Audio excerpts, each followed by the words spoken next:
Hi, Bill Jones from Turntastic Wood Designs.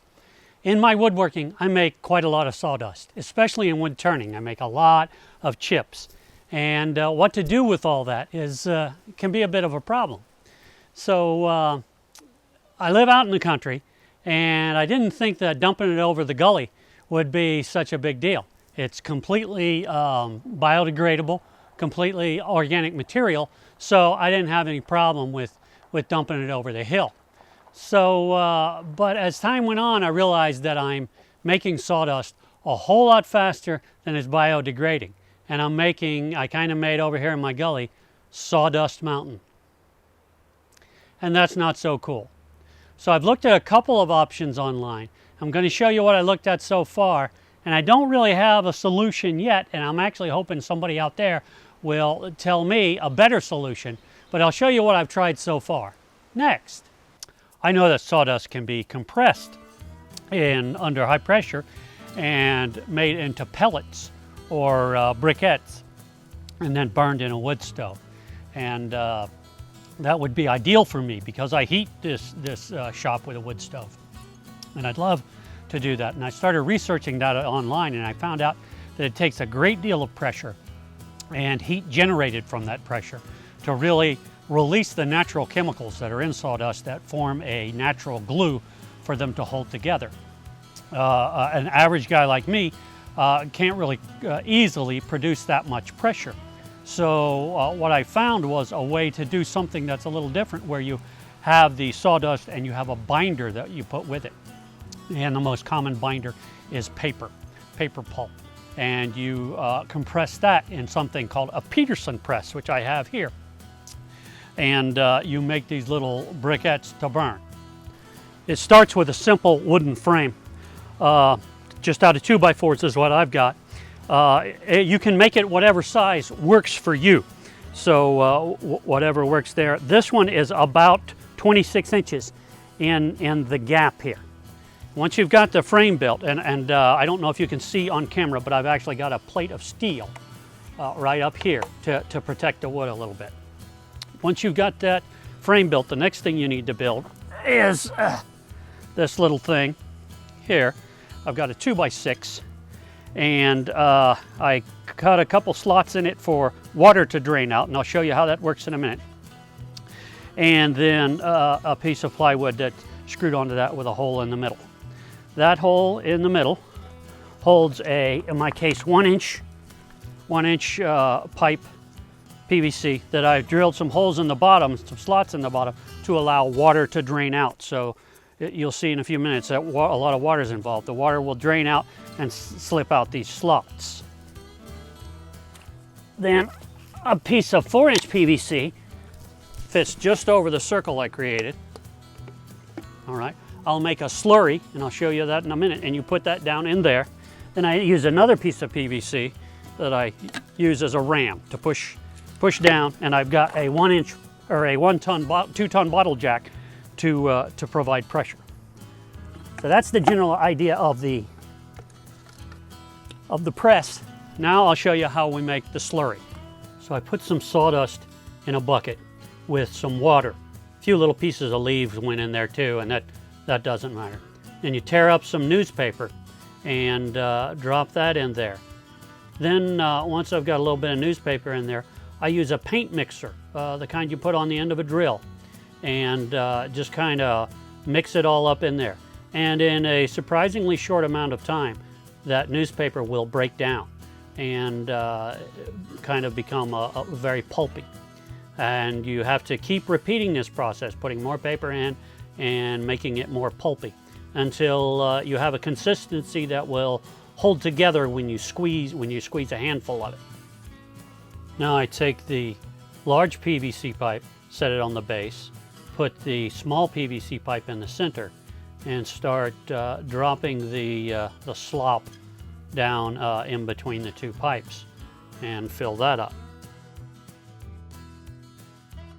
I put the plywood ram in and push it down with the medium-sized PVC pipe. I put that sub-assembly in the frame of the press on top of the bottle jack. Then I work the bottle jack to apply pressure, and all the water squeezes out and it compresses the material.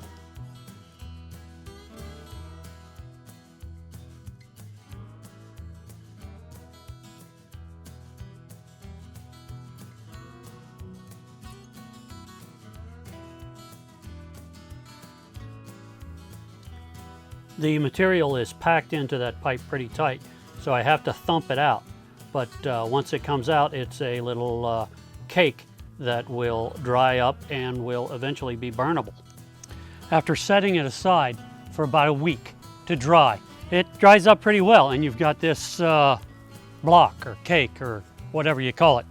And it is sawdust and paper, so it will definitely burn. You can burn it in the fireplace. There's a couple of things that I'm not real wild about with this method. This doesn't produce very much heat, which is okay, because the primary thing I'm trying to do is get rid of the sawdust. But this method is very time consuming, very labor intensive, and you use nearly as much paper as you do sawdust, which is really kind of defeating what I'm trying to get to. So I'm not real wild about this method. I said before that if you have enough pressure that you don't need to have an additive, and you can press the sawdust dry, and it will naturally glue together with the natural chemicals in the glue. I've done some research and tried to find out how much pressure is the right amount of pressure, and that's not an easy question to answer. It has a lot to do with the humidity, the moisture in the wood, the type of wood, how big the chips are, so it's not easy to get a straight answer to that. I was kind of looking at a 20-ton press at Harbor Freight that I can get for about $175, and I'm not sure if I want to spend that kind of money on something I'm not sure is going to work. If I knew that was going to work, I'd definitely go for it, but I'm not so sure. So if anybody has any ideas out there, I'd love to hear from you. So I'm going to move on and try another method. Well, my next idea was to try and build a rocket stove. So to that end, I picked up this cheap metal garbage can at the home center. You could use any metal container, a barrel or whatever. You could even go as small as a coffee can, but I have quite a bit to do, so I thought a 20-gallon would be good for at least giving it a try. So the first thing I do, I take it, I turn it upside down.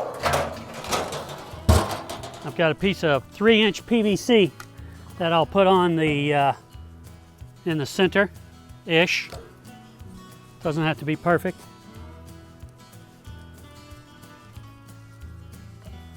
Trace around that with a Sharpie. I'll cut that hole out with an angle grinder. I could probably use 10 snips, but this is more fun.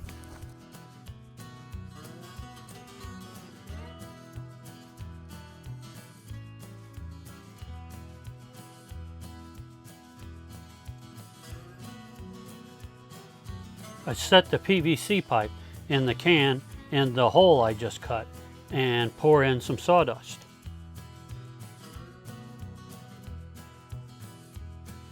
I pack down the sawdust tightly in the can.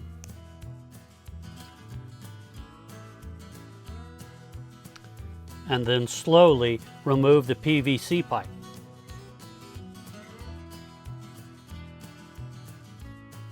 I set the can up on a couple of blocks and start a small fire underneath that'll go up through the hole.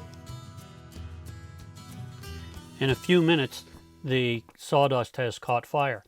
It will burn from the inside hole outward and will eventually burn up all the sawdust. Well, I had high hopes for this method, but it didn't really work out that well either. It does burn, the rocket stove does work. But because I've had my sawdust outside, dumped in Sawdust Mountain for so long, it's got a lot of moisture in it from the rain and everything. So it burns really, really slowly, makes a lot of smoke. And so one garbage can load would take about 2 days, really, about 2 full days to completely burn. And I've got about probably 100 garbage can loads of sawdust there. So that's not really going to be very practical unless I kept at it 24/7, which I'm not going to be able to do. So I'm continuing to look for solutions, And I hope that someone out there has maybe a solution or an idea for me. If you do, please let me know in the comments below. If you liked this video and found it useful, please like and share with your friends. If you haven't already, please subscribe to my YouTube channel. It really helps me out. And as always, thanks for watching.